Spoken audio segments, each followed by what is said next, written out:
আজকে বাজার থেকে কিছু চিংড়ি মাছ নিয়ে এসেছে। এই চিংড়ি মাছটা দিয়ে আজকে আমি দুটো রেসিপি করবো, চলো দেখা যাক। প্রথমেই আমি এঁচোড় আর একটা আলু কেটে নিয়েছি, এটাকে আমি সেদ্ধ করে নেব।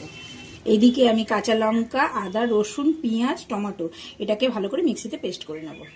তেল গরম হয়ে গেছে, এবার আমি চিংড়ি মাছ দিয়ে এইবার সামান্য পরিমাণ নুন আর হলুদ দিয়ে চিংড়ি মাছগুলো খুব ভালো করে ভেজে নেব।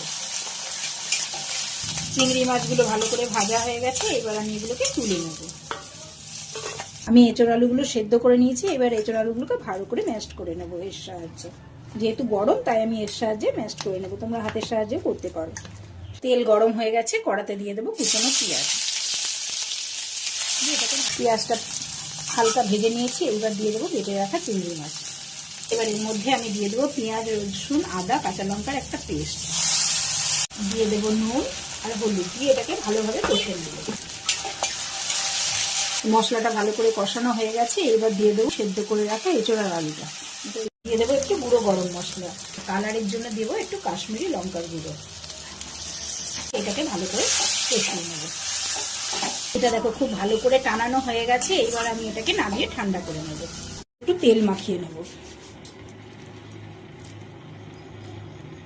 এবার এগুলো হাতের সাহায্যে গোল গোল করে নেব, আর এর মধ্যে দিয়ে দেবো একটা করে চিংড়ি মাছ।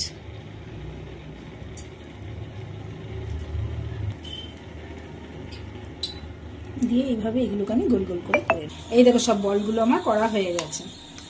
এইবার এই বলগুলো আমি কর্নফ্লাওয়ারে চুবিয়ে ভেজে নেব। এইগুলো একটু ভালো করে ভেজে নেব। এগুলো ভাজা হয়ে গেছে, এবার এগুলোকে আমি তুলে নেব। এই দেখো সব বলগুলো আমার ভাজা হয়ে গেছে। ঠিক এইবার তেলের মধ্যে দিয়ে দেবো ক্যাপসিকাম, পেঁয়াজ আর টমেটো। এইগুলোকে ভালো করে ভেজে নেব। এটা ভাজা হয়ে গেছে, এইবার আমি দিয়ে দেবো মশলা, পেঁয়াজ, রসুন, আদা পেস্ট, আর দিয়ে দেবো স্বাদ মতো নুন আর হলুদ দিয়ে এটাকে ভালো করে কষবো। আর দেখতে সুন্দর লাগার জন্য দিয়ে দেবো একটু কাশ্মীরি লঙ্কার গুঁড়ো। যেহেতু এটা একটু ঝাল ঝাল মিষ্টি মিষ্টি হবে তাই জন্য আমি একটু মিষ্টি দিয়ে দিয়েছি। এটা কষানো হয়ে গেছে, এবার দিয়ে দেবো জল। এইবার এর মধ্যে দিয়ে দেবো আগে থেকে ভেজে রাখা চিংড়ি মাছগুলো।